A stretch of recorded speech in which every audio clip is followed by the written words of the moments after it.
오늘은 요한계시록 강의 38번째 시간입니다. 계시록 12장 7절로 17절의 말씀으로 제목은 하늘 전쟁입니다. 계시록 강의로 38번째 시간이고 계시록 12장으로는 네 번째 시간이 됩니다. 하늘 전쟁, 계시록 12장 7절로 17절까지 말씀입니다. 17절의 말씀을 봅니다. 하늘에 전쟁이 있으니, 그래서 하늘에 전쟁이 있다. 이 하늘 전쟁은 언제 일어나냐 보면 약 전 3년 반 말기에 일어난다, 이렇게 볼 수 있어요. 이것은 바로 마태복음 24장에 말씀하신 아주 대환란의 끝까지다 라고도 볼 수 있어요. 다니엘서 12장 1절에 보면 그때에 네 민족이 호위하는 대군 미가엘이 일어날 것이요 또 환란이 있으리니 이는 개국 이래로 그때까지 없던 환란일 것이며 그랬어요. 자, 여기 보니까 개국 이래로 좀 없던 환란, 아주 큰 환란이 일어나는데 이 전쟁은 바로 이 전 3년 말기쯤 일어난다. 이 하늘 전쟁이 일어난다고 보면 됩니다. 자, 미가엘과 그의 사자들이 용으로 더불어 싸울 때 용과 그 사자들도 싸우나 그랬어요. 자, 미가엘은 뜻은 누가 하나님과 같으리요고 바로 힘을 의미하며 군장을 뜻하고 있습니다. 바로 미가엘은 전쟁에 능한 천사죠. 다니엘서 10장 13절에 보면 바사국군이 21일 동안 나를 막았으므로 내가 거기 바사국 왕들과 머물러 있더니 군장 중 하나 미가엘이 와서 나를 도와주므로, 즉 다니엘이 이제 기도하기 시작하셨을 때 첫날에 하나님 응답이 왔어요.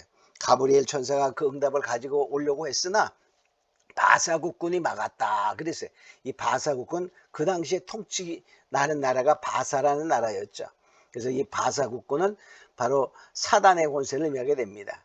그럴 때 바로 누가 미가엘이 도왔다. 그래서 가브리엘 천사가 다니엘에게 소식을 갖고 왔다, 이렇게 말하는 것을 보게 됩니다.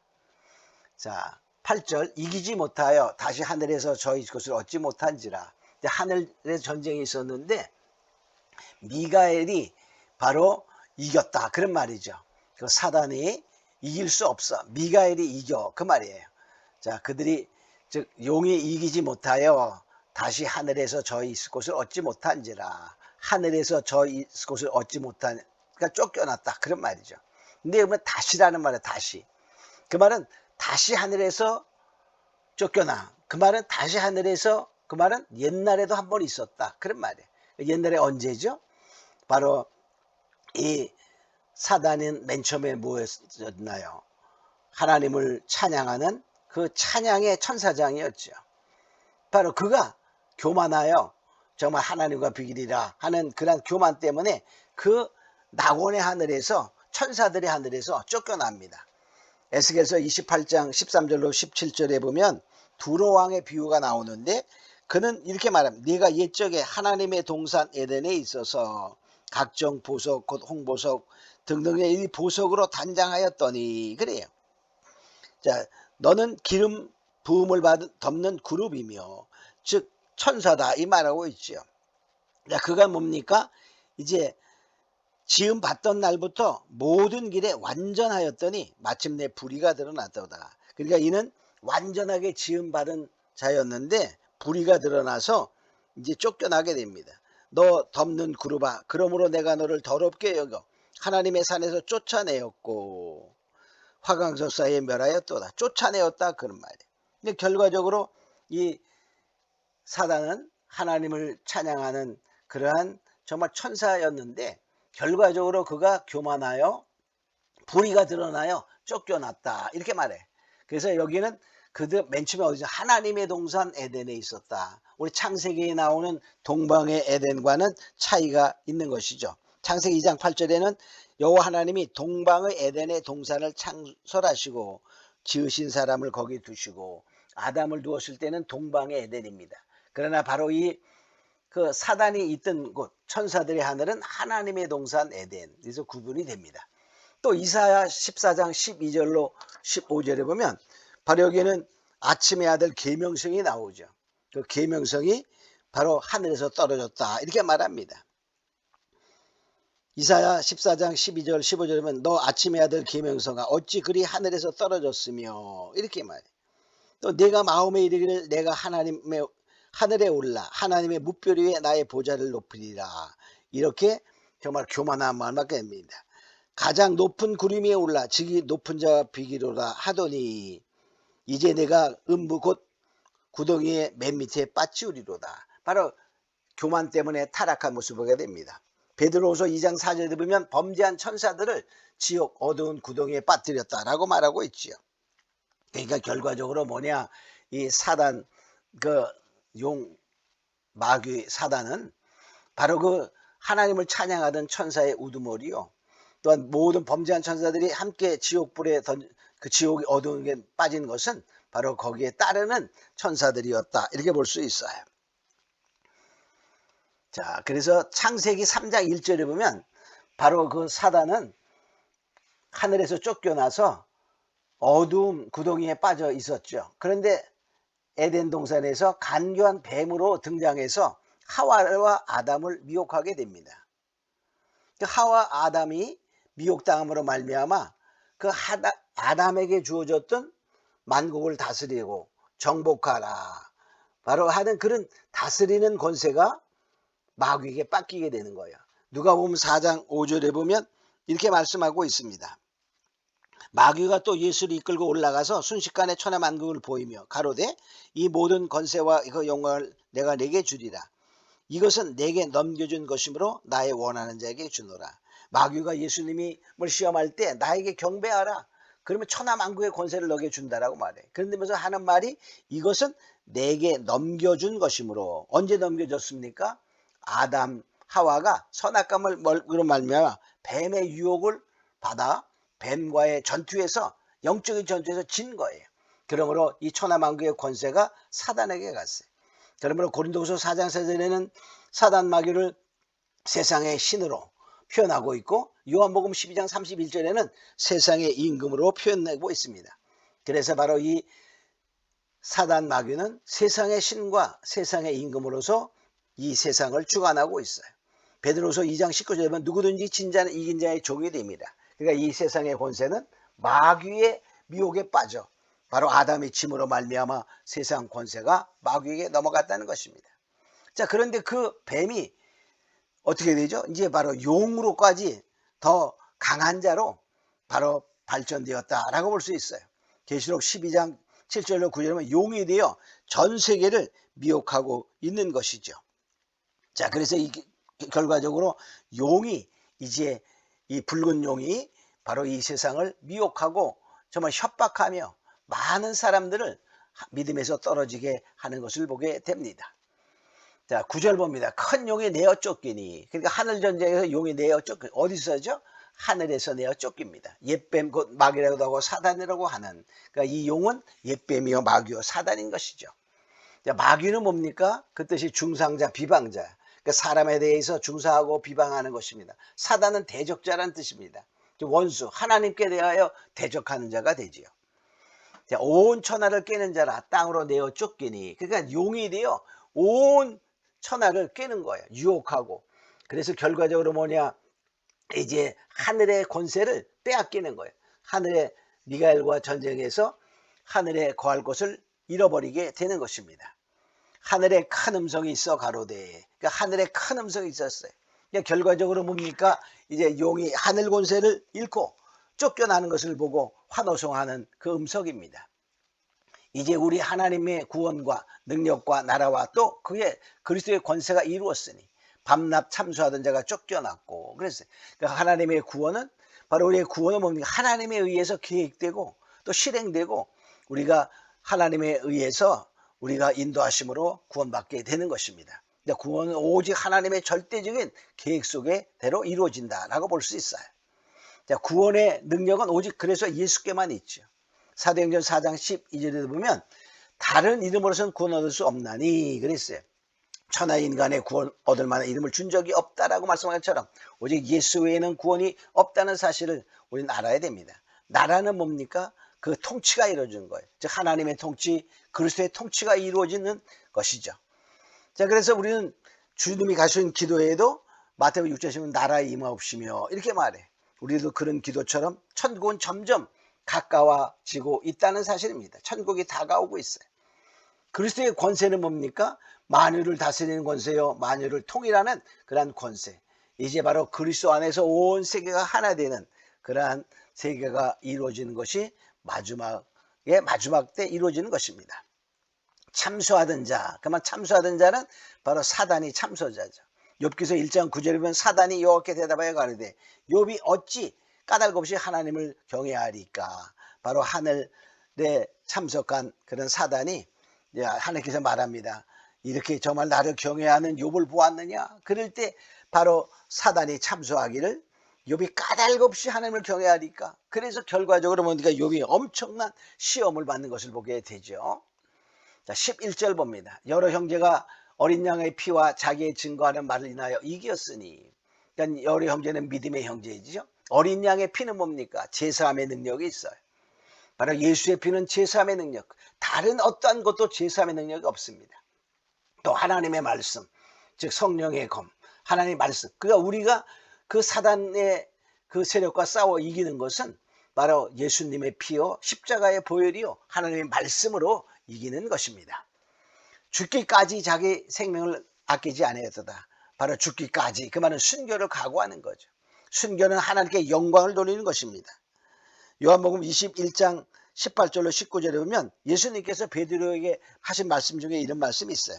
내가 진실로 내게 이르노니 젊어서는 내가 스스로 띠띠고 원하는 곳으로 다녔거니와 늙어서는 네 팔을 벌리리니 남이 내게 띠띠우고 원치 않은 곳으로 데려가리라. 이 말씀은 베드로가 어떠한 죽음으로 하나님께 영광을 돌릴 것을 가리키심이로라. 바로 베드로가 이제 그 예수님께 그 사랑을 고백을 하게 되죠. 자, 그런 가운데 주님이 말씀하시기를 이제 내가 내 원대로 가지 아니하고 너에게 띠띠울 자가 있는데 바로 그것은 내가 어떻게 하나님께 영광을 돌리는데 어떻게 죽음으로, 그 말이에요. 그러니까 바로 베드로의 순교를 통하여 하나님이 영광을 돌린다라고 말하고 있어요. 우린 순교는 정말 어려운 것이지만 실제는 뭡니까? 하나님이 특별한 은혜로 주시는 특권이라는 사실을 알아야 돼요. 또 그런 순교를 각오할 때 하늘이 열립니다. 스데반을 보면 사도행전 7장 56절에 보면 보라 하늘이 열리고 인자가 하나님의 우편에 서신 것을 보노라. 바로 순교하는 스데반의 그 순간에 하늘이 열렸어요. 그리고 하나님의 보좌가 보였고 그 보좌 옆에 바로 예수님이 선 것을 보았다라고 말합니다. 또 계시록 20장 4절 6절에 보면 이 순교한 자들에게는 하나님의 첫째 부활에 참여하는 자가 복이 있다라고 말해 있어요. 또 하나님의 순교자의 수가 차야 마지막이 다 이루어진다고 말하고 있어요. 계시록 6장 11절에 보면 이렇게 말합니다. 그 순교한 자들이 신원하여 주기를 언제 하십니까? 이렇게 질문할 때 주님께서 말씀하시지요. 저희에게 흰 두루마기를 주시며 가라사대 아직 잠시 동안 쉬되 저희 동무들과 형제들도 자기처럼 죽임을 받아 그 수가 차기까지 하라. 바로 순교자의 수가 채워져야 바로 주님 오시고 또 이제 모든 것이 이루어지는 것을 우리가 알 수 있죠. 그러니까 순교는 정말 힘들고 어렵지만 바로 이 순교는 하나님의 놀라우신 은혜가 내린 자에게 주어진 것이요 하나님의 특별한 선물이라는 사실을 기억하고 우린 바로 순교하기에 이르기까지 충성하는 자 되기를 원합니다. 12절 봅니다. 하늘과 그 가운데 거하는 자들은 즐거워하라. 그러니까 하늘에 거하는 자들은 무엇입니까? 하늘의 시민권을 가진 자예요. 여기는 신들의 하늘도 말하고 낙원도 말하지만 믿음 가운데 있는 성도, 하늘의 시민권을 가진 성도, 그리스도 안에 거하는 성도들을 다 즐거워하라. 이렇게 하는 말씀인 것입니다. 땅과 바다는 화 있을지, 땅과 바다는 세상을 말합니다. 실제로 세상에는 큰 화가 있어서 엄청난 일곱 대접 재앙이 내리는 게 곧 되지요. 이러한 것을 보면서 우리는 더욱더 정말 믿음 안에 거하고 그리스도 안에 거하는 자, 즐거워하는 자가 되기를 원합니다. 자, 마귀가 자기 때가 얼마 남지 않은 것을 알게 되죠. 마귀가 자기의 때, 그랬어요. 마귀의 때는 없네요. 세상 임금으로서의 때죠. 사망 권세를 잡은 자로서의 때요. 바로 어둠의 세상 주관자로서의 때, 즉 이 세상의 임금으로서 활동하는 그 시대가 얼마 남지 않았음을 스스로 안다는 거예요. 얼마 못된 줄 알므로 저에게 붙네요. 그러니까 이제 마귀 스스로가 하늘에서 쫓겨나므로 이제 결과적으로 뭐냐, 3년 반 정도밖에 안 남은 거예요. 자, 그러므로 이제 마귀는 어떻게 될까요? 얼마나 열받겠어요. 그렇죠? 그래서 분내어 나아갔다 이렇게 말하고 있어요. 용이 자기가 땅으로 내어 쫓긴 것을 보고, 용이 이제 스스로 하늘 권세를 잃어버렸어요. 공중의 권세를 잃어버렸어요. 그리고 내어 쫓긴 것을 알았다 그 말이죠. 남자를 낳은 여자를 핍박하는지라. 남자를 낳은 여자는 뭐 신령한 교회입니다. 하나님의 은혜를 입은 교회입니다. 이런 교회를 핍박한다. 그 말은 마지막 때의 알곡성도 신령한 교회를 핍박한다라고 보세요. 그 핍박을 얼마만큼 합니까? 계시록 13장 15절에 보면 저가 권세를 받아, 자, 즉 땅에 나선 짐승이죠. 짐승의 우상에 생기를 주어 짐승의 우상으로 말하게 하고 우상에게 경배하지 않은 자는 멸지 다 죽이게 하더라. 바로 짐승의 우상에게 경배하지 않은 자는 죽이는 그러한 핍박을 하고, 또 무엇입니까? 666표를 받지 아니하면 다 매매를 못하게 하는 핍박을 합니다. 누구든지 이 표를 가진 자 외에는 666표죠. 짐승의 표죠. 매매를 못하게 하니. 그랬어요. 결과적으로 이러한 핍박을 한다는 것을 알 수 있죠. 자, 15절 봅니다. 여자가 뒤에서 뱀의 입으로 물을 강같이 토하여, 여자의 뒤에서 뱀이, 그 말이에요. 그러니까 뱀이 여자의 뒤에서 물을 토하여 떠내려가게 하려고 합니다.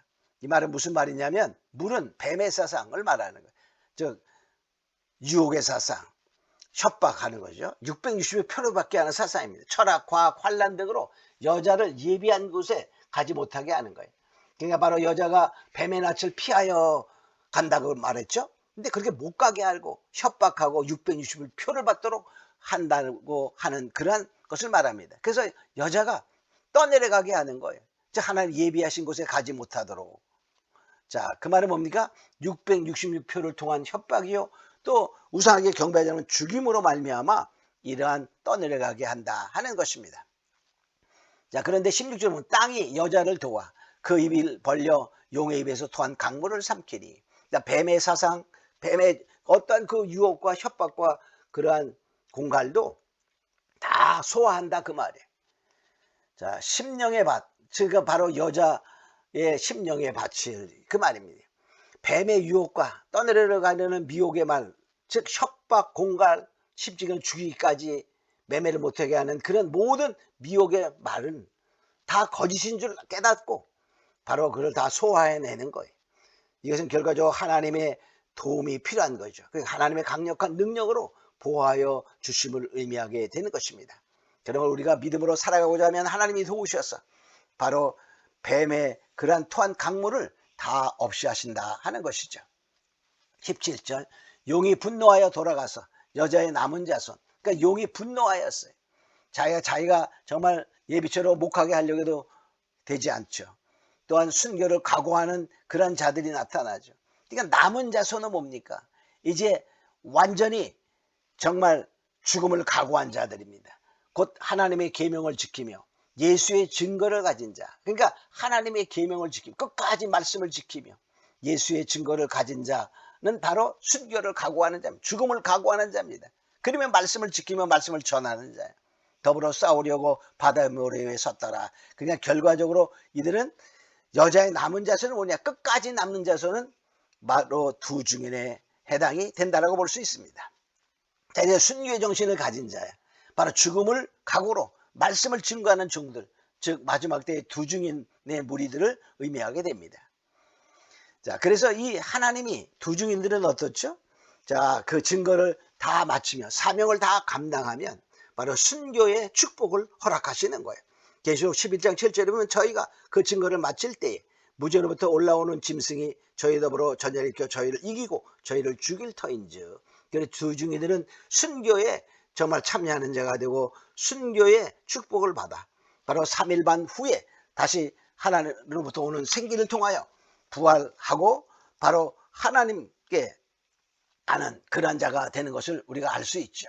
우리가 이러한 것을 보면서 우리는 마지막 때에 그 용의 권세도 강하여 많은 사람들을 믿음에서 떠나게 하는 강한 능력을 갖고 다가올 때 하나님의 말씀을 받은 자, 여자의 그 낳은 산의 아이들, 믿음의 장부와 말씀을 먹은 두 증인들의 순교의 정신을 갖고 바로 순교하는 자가 있고 또 뭡니까? 예비한 곳에서 보호받는 자가 있는 것을 알고 우리 더욱 믿음에 굳게 서서 좀 하나님의 은혜 가운데 거하는 모두가 되기를 원합니다. 오늘 말씀은 여기까지 마치도록 하겠습니다.